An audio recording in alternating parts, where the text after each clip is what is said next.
मित्रों, आप सभी का आज की प्रेस वार्ता में स्वागत है। सबसे पहले मैं तेलुगु में नहीं बोल पाता हूं, इसलिए तेलंगाना की जनता की क्षमा मांगकर मेरी बात की शुरुआत करता हूं। आज भारतीय जनता पार्टी का 2023 के विधानसभा चुनाव के घोषणा पत्र को आप लोगों के साथ और तेलंगाना की जनता के साथ साझा करने के लिए मैं यहां पर उपस्थित हुआ हूं। तेलंगाना का घोषणा पत्र एक प्रकार से प्रधानमंत्री नरेंद्र मोदी जी की गारंटी है। ये भारतीय जनता पार्टी का घोषणा पत्र है। भारतीय जनता पार्टी की स्थापना से अब तक का ट्रैक रिकॉर्ड है, चाहे हमारी राज्य सरकार बनी, चाहे हमारी केंद्र सरकार बनी, हमने हमारे घोषणा पत्र को 5 दशकों तक सातत्यपूर्ण तरीकों से निभाते हुए भी हमारे वादे पूरे किए हैं। चाहे धारा 370 हटाने का वादा हो, चाहे राम मंदिर अयोध्या में बनाने का वादा हो, चाहे ट्रिपल तलाक को समाप्त करने का वादा हो, चाहे गरीब कल्याण की दीनदयाल उपाध्याय जी की मूल नीति का सवाल हो, हम सातत्यपूर्ण तरीके से जनसंघ के समय से अब तक हमारे वादों पर खरे भी रहे हैं। और जब हमें पूर्ण बहुमत देश की जनता ने दिया, ये सारे वादों को हमने पूरा भी किया है। देश की जनता इसकी साक्षी है। जहां तक तेलंगाना का सवाल है, मित्रों, अटल जी की सब देश में सरकार थी। अटल जी ने छत्तीसगढ़, झारखंड और उत्तराखंड का गठन किया था। कहीं पर भी कोई लड़ाई झगड़ा न हुआ और नए बने हुए राज्य और मदर स्टेट के बीच में कोई बैर भी नहीं हुआ। परंतु सालों तक तेलंगाना की मांग को कांग्रेस ने ठुकराया और फिर आनन फानन में चुनाव में एक एज लेने के लिए अकुदरती तरीके से जल्दबाजी में तेलंगाना बनाने का काम किया। कांग्रेस ने कभी भी तेलंगाना की मांग का समर्थन नहीं किया था, जबकि भारतीय जनता पार्टी ने 1997 से काकीनाडा में उस वक्त की आंध्र प्रदेश बीजेपी की इकाई ने एक वोट 2 राज्य का नारा दिया था। वो नारे को हम लगातार समर्थन करते रहे। हमने आंदोलन में भी सकारात्मक भूमिका निभाई और जब तेलंगाना बनने का सवाल आया, तब हमने तेलंगाना का खुलकर दोनों सदनों में समर्थन किया। तेलंगाना बनने के बाद नरेंद्र मोदी सरकार बनी। नरेंद्र मोदी सरकार ने तेलंगाना के विकास के लिए ढेर सारे काम करे। कांग्रेस पार्टी ने 2004 से 2014 तक संयुक्त आंध्र प्रदेश को डिवेल्यूशन और ग्रांटिंग एड का 2 लाख करोड़ रुपया दिया था, सिर्फ 2 लाख करोड़ रुपया।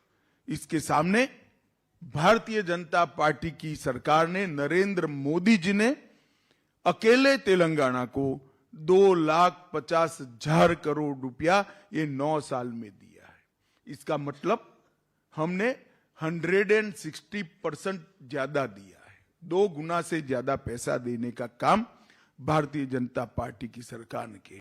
इसके अलावे अभी 900 करोड़ रुपए की लागत से समक्का सरक्का सेंट्रल ट्राइबल यूनिवर्सिटी, हल्दी के किसानों के लिए वैल्यू चेन और एक्सपोर्ट को बढ़ावा देने के लिए नेशनल टर्मरिक बोर्ड और कृष्णा वाटर डिस्प्यूट ट्रिब्यूनल 2 की टर्म्स ऑफ रेफरेंस को भी अभी अभी मोदी जी ने अप्रूव किया है। राष्ट्रीय राजमार्गों में लगभग 56,000 करोड़ के नए रोड तेलंगाना को जोड़ने वाले बनाए। 13,000 करोड़ का 325 किलोमीटर लंबा हैदराबाद रायपुर एक्सप्रेसवे भी अलग से बनाया और लगभग 4600 करोड़ की लागत से 160 किलोमीटर लंबी नेशनल हाईवे ग्रीनफील्ड हाईवे की योजना भी तेलंगाना को दी। वंदे भारत ट्रेन सिकंदराबाद विशाखापट्टनम और 3 नई वंदे भारत ट्रेन तेलंगाना से अभी पाइपलाइन में है। 1200 करोड़ से अधिक हैदराबाद मेट्रो के लिए दिया और एयरपोर्ट में 6288 करोड़ रुपए का व्यय हैदराबाद अंतर्राष्ट्रीय एयरपोर्ट के लिए भारतीय जनता पार्टी की सरकार ने किया। 19 में बीबी नगर में एम्स की स्थापना की। हैदराबाद नागपुर और हैदराबाद वारंगल इंडस्ट्रियल कॉरिडोर बनाया और इसके साथ साथ गरीबी रेखा के नीचे जीने वाले लाखों करोड़ों लाभार्थियों को अनेक योजनाओं का लाभ नरेंद्र मोदी सरकार ने दिया। इसमें से मैं कुछ जरूर तेलंगाना की जनता को बताना चाहूंगा।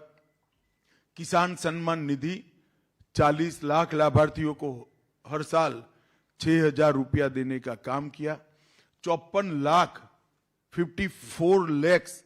गरीबों के घर में नल से जल पहुंचाए और एक भी घपला घोटाला नहीं हुआ है। शौचालय 33 लाख गरीबों के घर में शौचालय पहुंचाने का काम किया।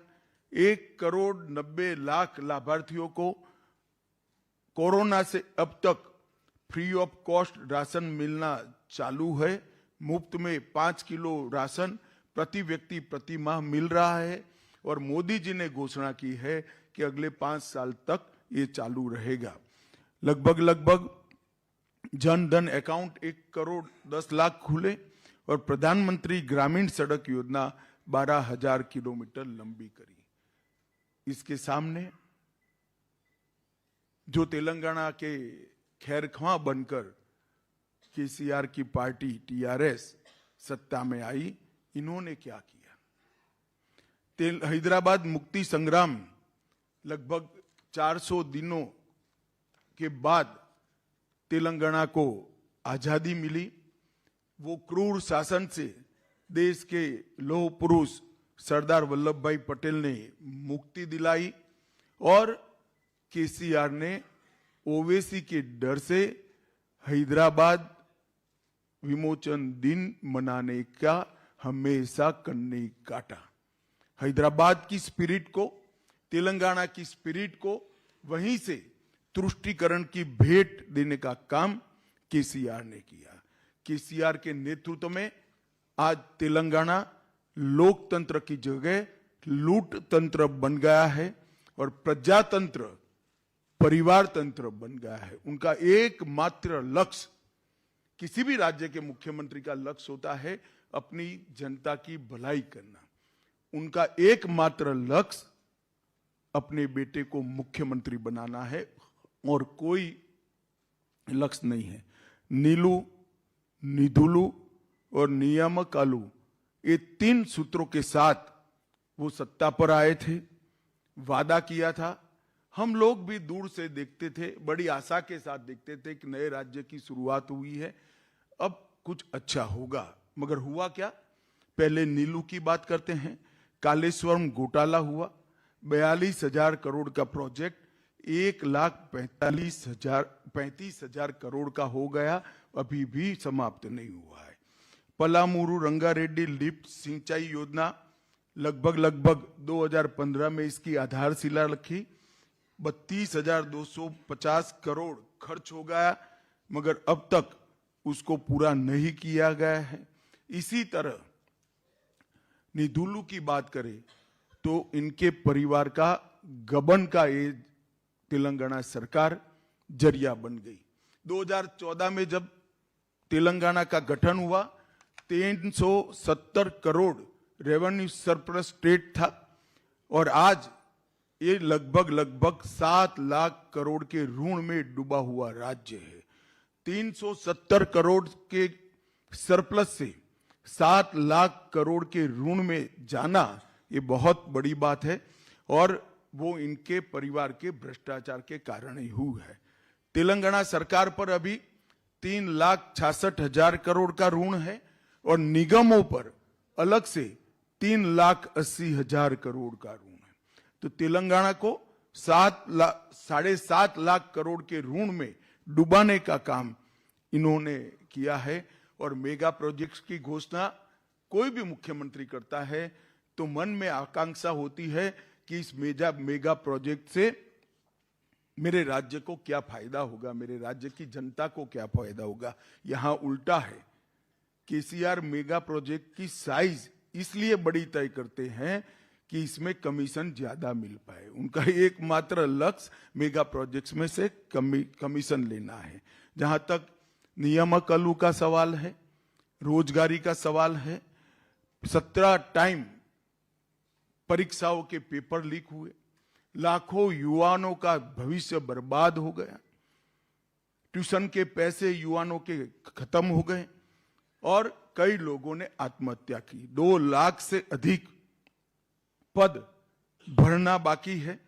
कर्मचारियों को समय पर वेतन नहीं मिलता है। यूनिवर्सिटी में कोई भर्ती नहीं की गई। विश्वविद्यालय में 3,000 से ज्यादा पद रिक्त है। जूनियर और डिग्री कॉलेज में 8,000 से ज्यादा पद रिक्त है और शिक्षा के लिए आवंटन जो 10.89% था वो घटकर 6.24% हो गया। यही बताता है कि उन्होंने क्या किया है। ढेर सारे वादे जो उन्होंने किए हैं, वादा खिलाफी करने का काम किया। 1 लाख नौकरी देने का वादा किया था जो पूरा नहीं हुआ। 3,000 रुपया बेकारी भत्ता देने का वादा किया था, पूरा नहीं हुआ। 12 तेलंगाना यूनिवर्सिटी को सभी पद भरने का वादा किया था, वो पूरा नहीं हुआ। केजी से पीजी की मुफ्त शिक्षा का वादा पूरा नहीं हुआ। 7 लाख गरीबों को घर देने का वादा पूरा नहीं हुआ। गरीबों का 1 लाख का लोन माफ करने का वादा पूरा नहीं हुआ। हर जिले में एक सुपर स्पेशलिटी अस्पताल बनाना था, नहीं बना पाए।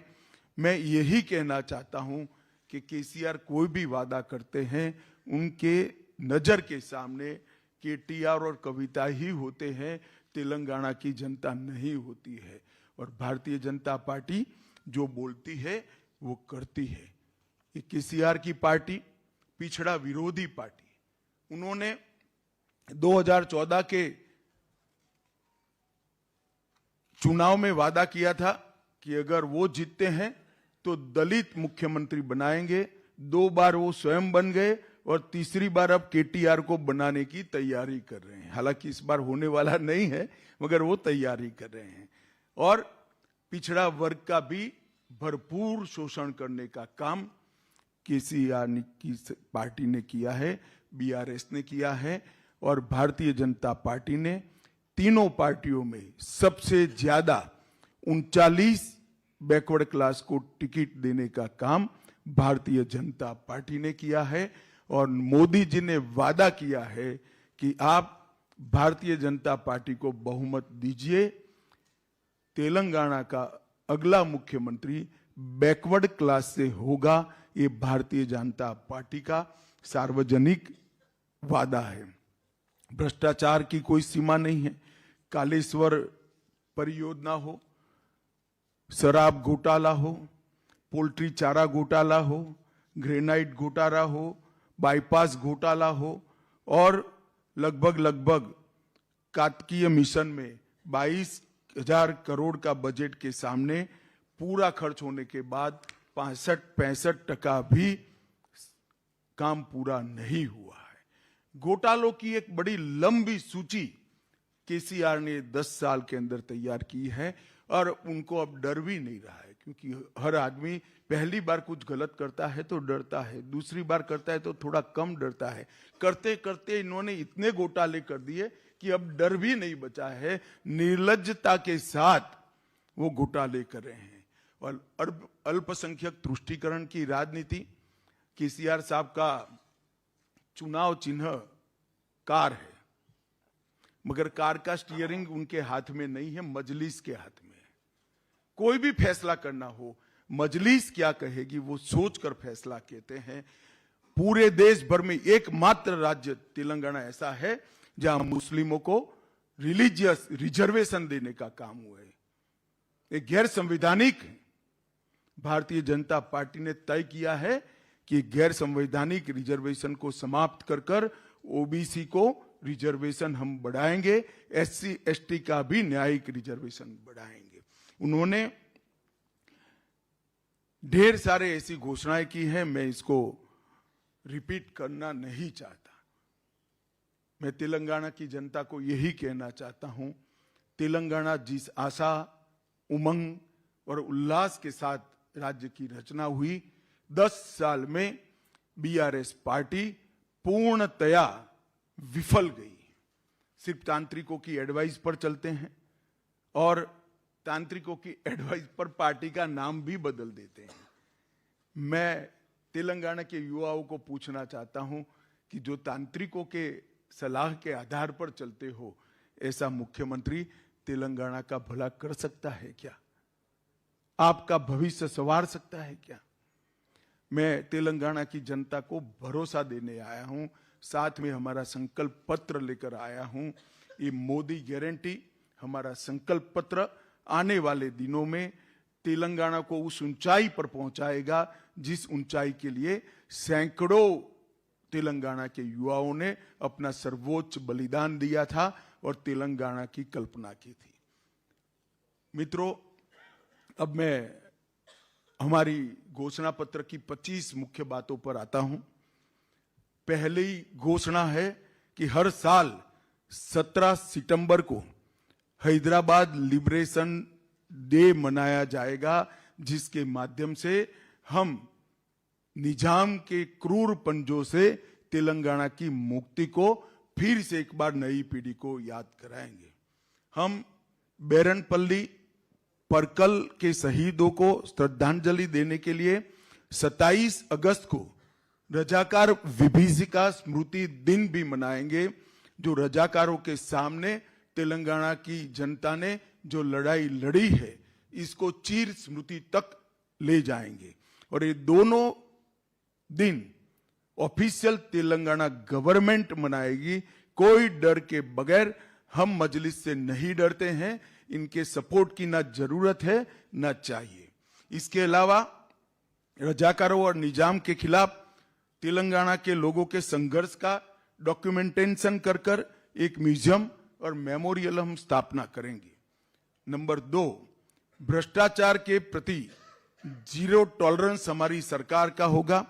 भ्रष्टाचार के सभी आरोपों की जांच एक रिटायर्ड सुप्रीम कोर्ट के जज से कराएंगे और उचित पिनल कोड में कार्यवाही कर कर भ्रष्टाचार करने वाले सभी लोगों को जेल की सलाखों के पीछे ले जाएंगे। मार्जिनलाइज सेक्शन की आकांक्षाओं को, पिछड़ा वर्ग की आकांक्षा को पूरा करने के लिए, बैकवर्ड्स की आकांक्षाओं को पूरा करने के लिए, उनको सामाजिक न्याय प्रदान करने के लिए हमारा अगला मुख्यमंत्री बीसी बैकवर्ड क्लास का होगा। इसका तेलंगाना को भारतीय जनता पार्टी वादा देती है। असंवैधानिक धर्म आधारित आरक्षण जो 4% है, उसको हम समाप्त करेंगे, ओबीसी का बढ़ाएंगे और एससी और एसटी का भी जनसंख्या के अनुपात में आरक्षण बढ़ाया जाएगा। महंगाई कम करने के लिए मोदी जी ने कई बार वहां पर ड्यूटी कम करी है, परंतु केसीआर ने नीचे वेट घटाकर इसको कोऑपरेट नहीं किया। शायद तेलंगाना सबसे ज्यादा महंगे पेट्रोल डीजल वाला राज्य आज देश भर में है। महंगाई कम करने के लिए भाजपा सरकार बनने के बाद 7 ही दिन में पेट्रोल और डीजल पर वैट की कटौती कर कर पेट्रोल और डीजल को हम सस्ता करने का काम करेंगे। मोदी सरकार प्रति एकड़ अभी एक हिसाब करें तो फर्टिलाइजर सब्सिडी दे ही रही है, परंतु छोटे और सीमांत किसानों को बीज, उर्वरक और पेस्टिसाइड की इनपुट सहायता में प्रति एकड़ 2500 रुपया देने का काम भारतीय जनता पार्टी की सरकार करेगी। मोदी सरकार हल्दी बोर्ड की स्थापना की जो घोषणा करी है, इसको हम हल्दी प्रोसेसिंग केंद्र स्थापित कर इसके सपोर्ट में रहेंगे और मूल्य संवर्धन और निर्यात को बढ़ावा देंगे। धान पर, चावल पर 3100 रुपया एमएसपी और हल्दी के लिए आवश्यक मार्केट इंटरवेंशन फंड हम प्रदान करेंगे, तो पूरा चावल एक दाना भी नहीं छूटेगा, पूरा धान 3100 रुपया प्रति क्विंटल हम परचेज करेंगे। इसके साथ साथ जाड़ा चावल जो होता है उसको केसीआर नहीं खरीदते हैं, भारत सरकार पर दबाव बना रहे हैं।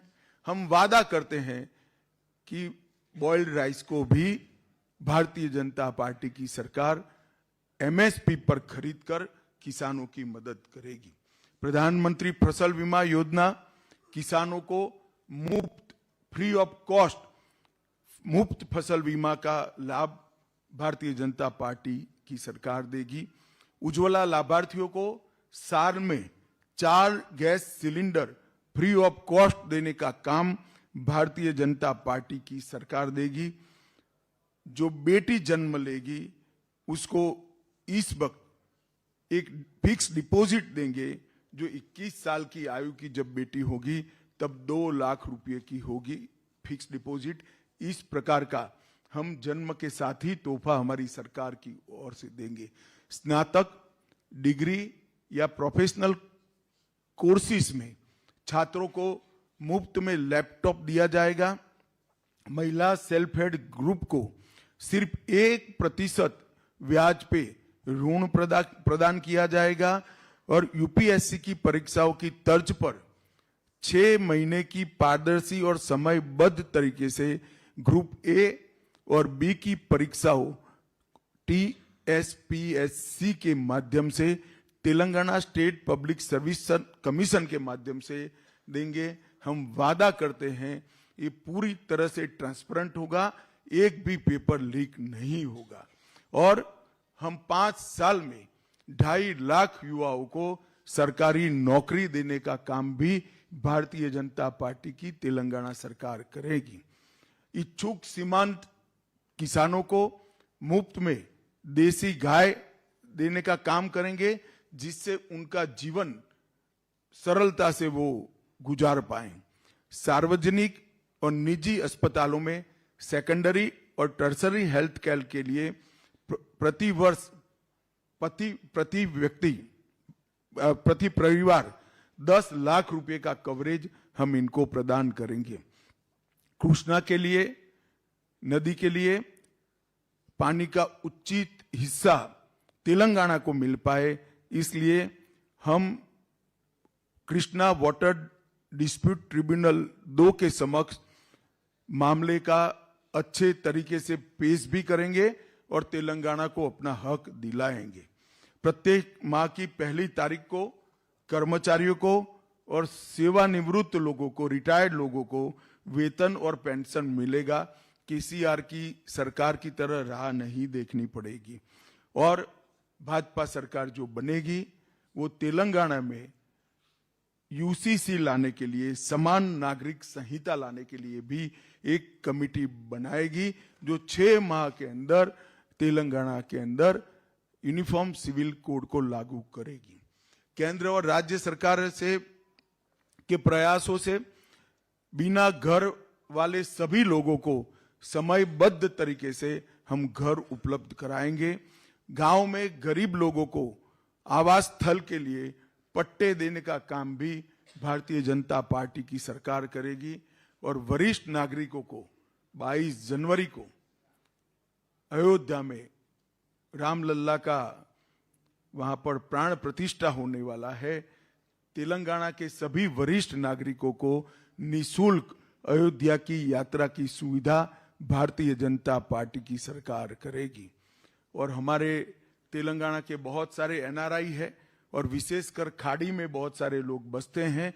इनकी सुविधा के लिए और लॉजिस्टिक सहायता प्रदान करने के लिए एक फंक्शनल एनआरआई मंत्रालय की रचना की जाएगी, जो दुनिया भर में बसे हुए तेलंगाना वासियों को सहायता प्रदान करेगा।